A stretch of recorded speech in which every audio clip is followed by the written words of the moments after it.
Hello, everyone, and welcome to the new episode of Entrepreneurship Lab. This is your host, Nevena Bajalac, welcoming you once again to the podcast where we help you grow and scale your business. Today, we are talking about very important topic, and that is PR. And we're going to talk why PR is a must-have and not nice to have for women entrepreneurs in 2025, actually almost 2026, maybe when we are publishing this episode. And today I have with me Barrie Cohen from US. Barrie is founder of BC Public Relations. It's a boutique agency dedicated to helping women entrepreneurs grow their visibility and credibility through power of strategic PR. You're going to hear a bit about background about Barrie, how she started, what is it she's doing, and you're going to get a lot of valuable advice as well on how you can get your PR as well. Barrie, welcome to the show. Thank you so much for having me. It's a pleasure. I'm very excited to have another woman who is empowering other women. So thank you for taking the time. And I would love to start by hearing a little bit about your background. Why PR? How did you start it? Where is the passion coming from for you in this area? Yeah, that's such a wonderful question. My background in PR is a little unique. I got my start working for a family friend outside of Philadelphia and had an internship and just loved it. I didn't know anything about PR, but I loved how fast paced it was and getting to work with people. I'm a people person, so I loved getting to help people and talking with them and interacting with them. And so after working for a few other companies, I decided one day to just start my business without knowing a lot about PR or what it took to be an entrepreneur. But I knew that I wanted something of my own, and I knew that I could do the work in a way that felt good to me and that really spoke to how I wanted to help people, and really focus on the storytelling aspect of PR and having a deeper personal relationship with my clients and the work that Yeah, I was doing yeah. so that I could do it even better. And so I started out on my own in 2017 with not knowing anything at all. I would cold email businesses. I'd reach out to family and friends. My first clients were my dad's two best friends. And I just would do PR for any amount of money for anyone just so that I could learn. And it was during that time that I realized that I was good at it, which I didn't know until then. But that I really was getting to help people in a way that I could do. I wanted to help people, but I didn't know what that looked like. And so being able to tell their story and make an impact in their business and help them grow in a way that was really authentic and genuine really spoke to me. And so from there, 8 years later, we've grown the business. I now have a team. There's four of us total. We're based all across the US and Canada. Our clients are also US and global. We worked in Canada and the UK. And really the goal for me is, yes, working with women, we work with all types of entrepreneurs, small, medium-sized businesses, organizations, but really to get to the heart of what matters in their story and put it out in a way that resonates with audiences that want to hire them or contact them. And so really looking at those ways of getting that information out there that feels authentic and right for them. Yeah, especially in this time where everything is so, fast and so much AI. And that leads me to ask you next question. How much has PR changed since you started, and where is PR now? Like, where are we when it comes to PR? So many of those jobs, in journalism, in writing, and many things have been replaced now with AI. So where is PR right now? Like, how do you see it? How you perceive it at the moment? Yeah, that's such a great question because we've had a lot of change, right? Even in the last few years since COVID. So everything is sort of changing rapidly. And when I started out, I think so much of PR was based on the relationships that you had with journalists or individuals in the media. But the issue with that is, during COVID, so many of those people lost their jobs or their jobs were being cut. And so we don't have the same contacts anymore. So PR can't really survive that way. So it's sort of transitioned from who you know to what is the story you're telling and being really good at telling that story so that you're getting it in front of the people that want to tell it for your client, but that they actually want to do that, right? It's got to have a lot of purpose and potential. And so it really matters the way in which you're writing the story and telling it today more than ever, but also looking at other avenues. I think PR has been very traditional, right? And when you think of it, you think of being on TV or being in magazines or being in newspapers, which is still valuable, but everything's digital today. So we have all of these other avenues like podcasts that are really, really valuable for our clients where they have a bigger platform and can reach a wider audience in a way that's so unique and so personal to them, right? Because you're listening to podcasts that you're so interested in. So we can really get in front of an audience that's so honed in and narrowed in on what they have to say and what they want to hear you say.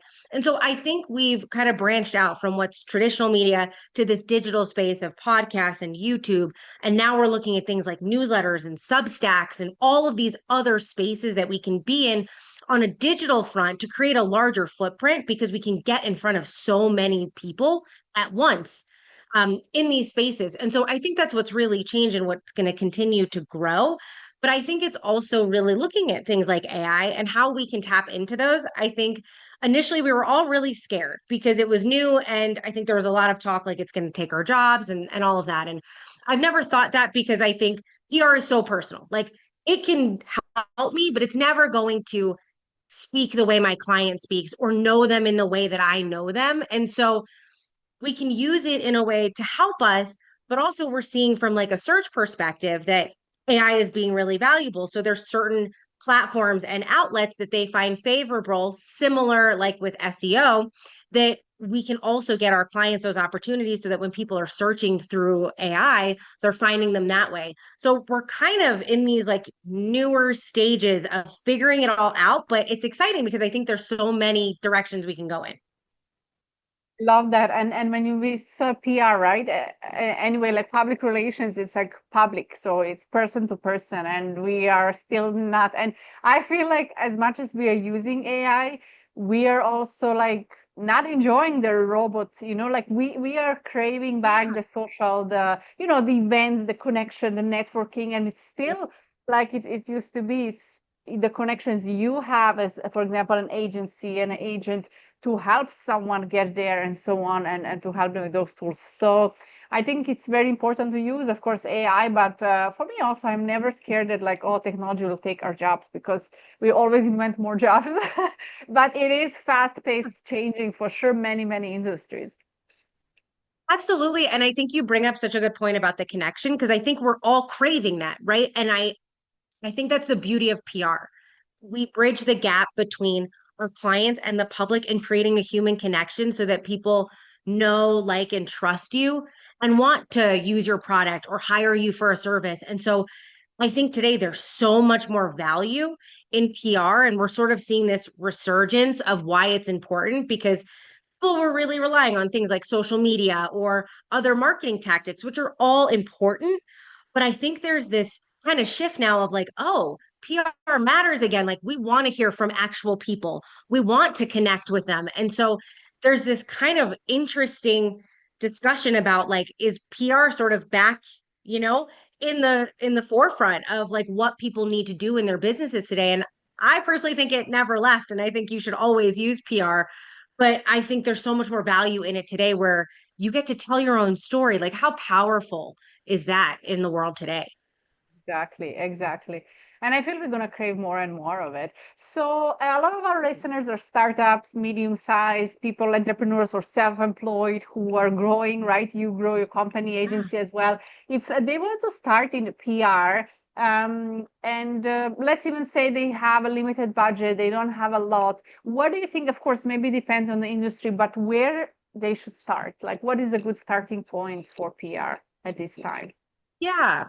I mean, I think there's a lot of different ways you can do it. I think the first thing I say before you even go down the route of starting PR is understanding or figuring out if you're ready to do that in your business, and having certain things in place, like your marketing assets, like your website, social media, branding, like all of these pieces need to be good and ready to go for us to do the PR because we will need those elements in order to do the work. So making sure that you have those sorts of assets in place, but also that you're ready in your business because the beautiful thing about PR is when it works, we're going to be driving traffic and people wanting to talk to you. And do you have the infrastructure in place in your business in order to field those calls or inquiries and have something set up so that you can execute that? So being really mindful about that, but also being ready to put yourself out there, because that's the vulnerable position that you're in, right? And if you're a solo entrepreneur, or even a medium-sized business, there's one individual who's the face of the company. So you want to have to be ready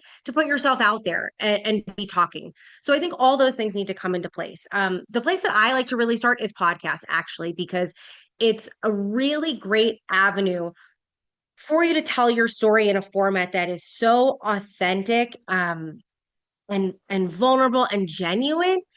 And as you know, I mean, you get that content and then you can use that and create reels and videos and transcripts and blogs. And so you get such built-in content from podcasts that you would have to build otherwise, right? Like you might want to write a blog and create all of that. That takes a lot of time. But we can build those blogs from your podcast content. So you get so much with it, and you're getting in front of an audience that is so specific to you, and wide reaching. And so I think it's really a nice like entry point into PR, because it doesn't require, I'll say, as much time, in the sense that, with other forms of PR, like you might get a call immediately that says, "Hey, I need you to be on TV in an hour," right? And so that sort of that's pretty typical, and that kind of rattles your schedule. This, you can really build it around your work and your lifestyle and have it spread out so that it fits, certain times of year, or if you're launching something, so there's a lot of flexibility in it, and I think it can really fit within your business.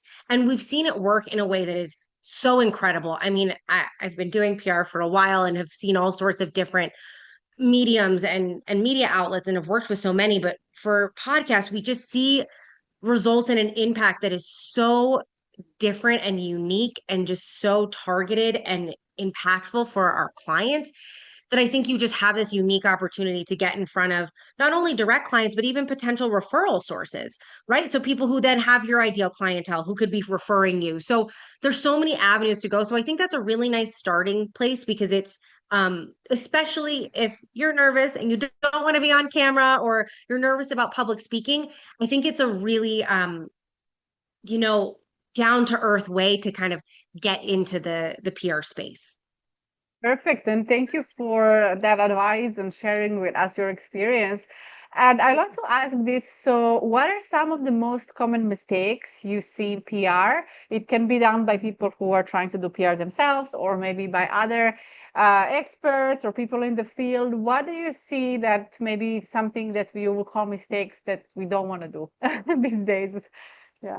Yeah, I mean, I think if you're going down the route of hiring a PR professional, I think, there's certain things to look for, and I think this goes hand in hand with, mistakes, but having a strategy.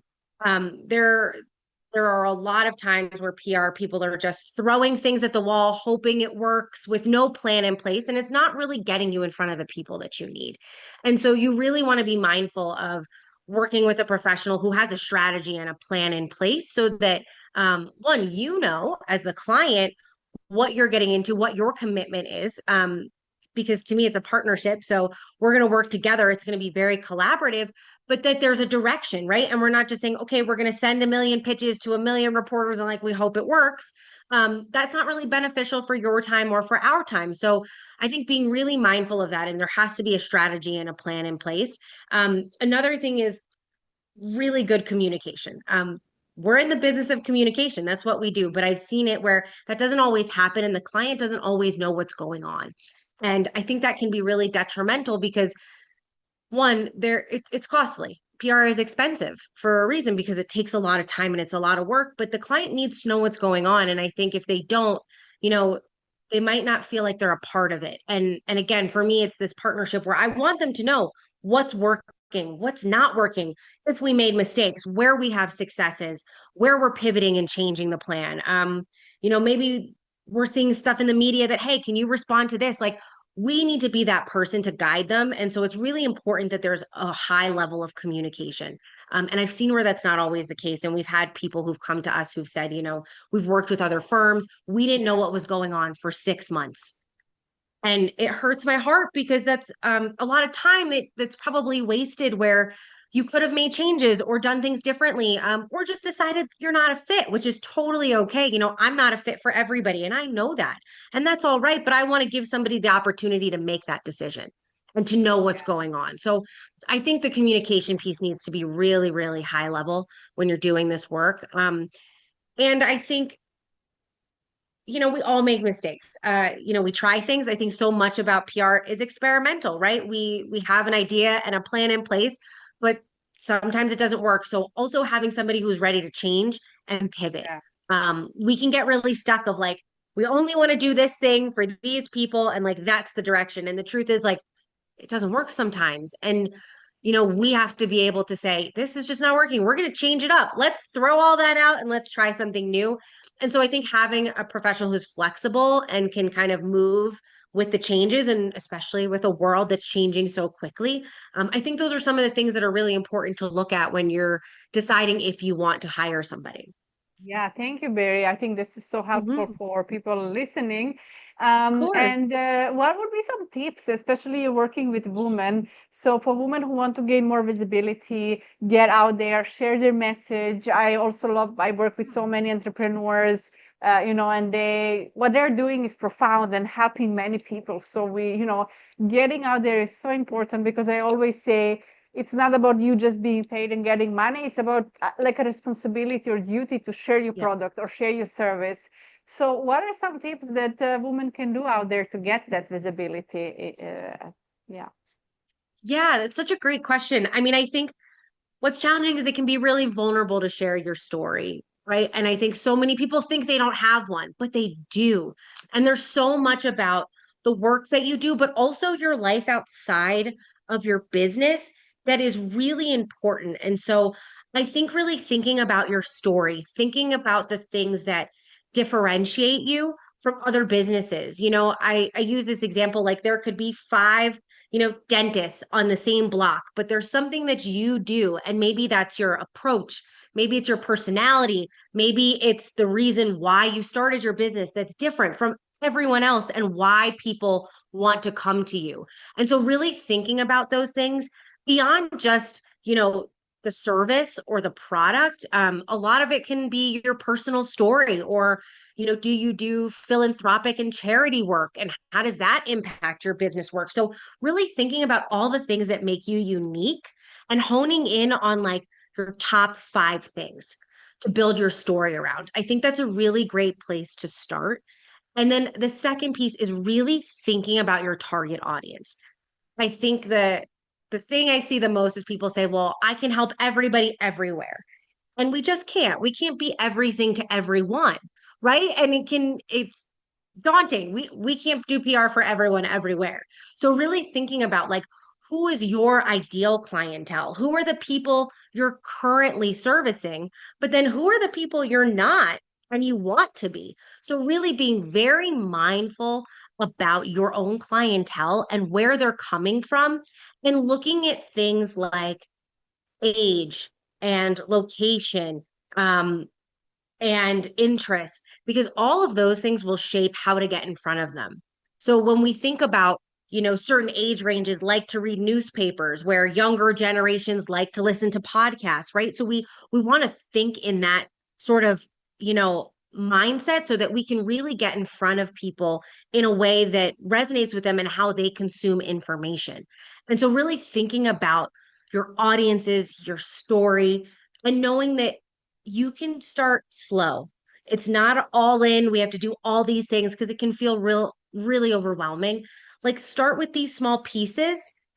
Think about, what feels good to you. I think that's also really important because people will say to me, like, I don't like social media, but I know I have to do it. And I say, you don't have to do it. You don't have to do all of it. Where is your clientele? Like, I am only on LinkedIn because that's where most of my business, and I'm a business owner and I want to be on LinkedIn, and so I spend most of my time putting my effort into there. So I think you have to really think about what feels good to you. You don't have to be everything and be everywhere. It's just what is doable and sustainable and feels good to you in the moment. So I think about these things so that when you start to work with someone, you have a clearer picture, because I think that's also, we can get really overwhelmed with all of this stuff. So I think just having clearer ideas of who you are, who you help, um, and why, and that'll sort of help you decide like what your next steps are when it comes to doing PR or marketing. And I think that lacking clarity is what stops us in so many Much. areas Yep. and growing our business. And probably from growing your business. And also me, like whenever I work with my mentors, coaches, or people in marketing or something, and when we work on getting that clarity, the moment you have clarity, you also get motivated and inspired because you have a direction. And I think that's why hiring other professionals who can help you, but also on that journey, clarifying more and more and more your niche, your target audience, and everything. And this is where you see that growth. Well, absolutely. And like it's very easy for me to say to do this, but like I am terrible at doing this in my own business. Like it's so hard to tell, you could tell other people, but I'm like I am my own worst enemy. Like I didn't have a plan for years because I was like, I don't know, I'll just figure it out and like hopefully it'll work, right? And now I'm telling people you need a plan. And so I think it's really good to see like where you need help. Because like I have a coach, I have other people that support me because like I'm just not good at these things. And I know that. And I Yeah. think that's a really good place to be too as an entrepreneur. Like you can't do marketing and PR on your own. Like I can't even do my own social media. I'm not good at that. It's not my strong suit. Like I can do other things really well, but like building out plans and all these things for clients, like I can hone in on that. But when it comes to my own business, I like don't want to do any of it, right? And so like we need these people to support us. And I think it's really good to get to a place of like it's okay. It's okay to ask for help and to have other people because you have to focus on what you do best. That's Yes. your job, is to Yes. focus on running your business, how you take care of people, how you take care of your team. Like you've got to focus on that and let somebody else take on. Like, let me handle all the things that you don't want to, because I Yeah. can do that. So it's really hard though, right? Like to relinquish that control and let other people help you. Yeah. And I know I've had trouble too doing that. So like it's easy for me to say that, but I think it's really good when you come to that place where you can start to Yeah. get people to like help in areas of your business. Exactly, exactly. And like you said, like we can coach or you can do PR for other people, but when it comes to you, of course, you cannot coach yourself. You can implement some of No. your tools and knowledge, but you need someone to help you. And I want to ask you this next question. This is one of my favorite questions to ask since you build your business and I love your honesty that you're like, I was without plan. I was, now telling people they need a plan. So that's so funny and so true because sometimes we Yeah. build. Same with me. I didn't have tools and strategies I'm giving to my Yep. consulting clients, and they are getting like clients within from 3 weeks to 3 months. And I'm like, hey, I didn't achieve this result like when I started. But that's the power of having someone to, cut and give you the tools what they learn. So if there is one thing that you wish you knew earlier in building your own business, like now as a business owner, someone who is, getting your own clients, if there is like one thing that help you when you realize you were like, oh my God, aha, like this is a aha moment. What was it for you? Like, did you had one of those moments and you're like, oh, I wish someone told me this earlier and I would just Oh. do it. Yeah, I love that question. And people ask me that. They probably ask you that all the time. And I think it really does go back to like having a plan in place for what the future of the business would look like. Because when I started it, I didn't really think I would start a business. Like I thought this would just be something I could do on the side, and then maybe I'd get other work or freelance or have another job and work for somebody else. So I didn't really have a plan in place when it started to grow, which happened organically, which was wonderful but unexpected. So like as it grew, I didn't really know what I needed and what it took to have some sort of system or process or structure in place. And so a lot of it I built from my gut, which again, I don't know if that's a smart thing, but it's worked for me all these years. Like I am very self-aware. And so things that felt good to me, I did, and things that didn't, I was like, that doesn't feel right. So I'm not going to do that. And so that served me well. But I think when it came time to bring on like contractors and other individuals in the business, it was very hard for me because I didn't have anything in place to tell them, like, this is how you do the work and this is my expectations, because I didn't think it would get to this place. And so I really wish that I had some sort of direction or plan, even loosely, of what I wanted it to look like. And it's really hard to do that after the fact. I think it was really challenging for me to go back 4 years in and be like, okay, well, now I need to have, systems, and now there needs to be structure and processes and like all of these things which lived in my head, and to put them on paper and then to train people to do that. And so I think it was Yeah. really hard, um, to do that after the fact. So I wish I had known that, but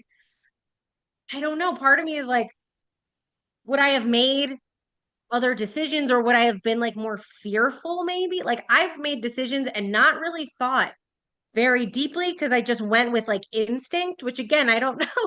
I'm not telling everybody to do that because I don't know if that's the best thing, but it worked for me. So I just think I wish I had had a better idea, because now we're in this position of growth and the business is in a place that I could never have thought in my wildest Yeah. dreams. Like 8 years later, we'd still be here and growing and doing amazing work. And like, I'm so excited for like what it's going to be in the future. And I just wish I had known a little bit more of like what it looked like, Yeah. and had a plan in place to start. I love that. And thank you for being so transparent and honest.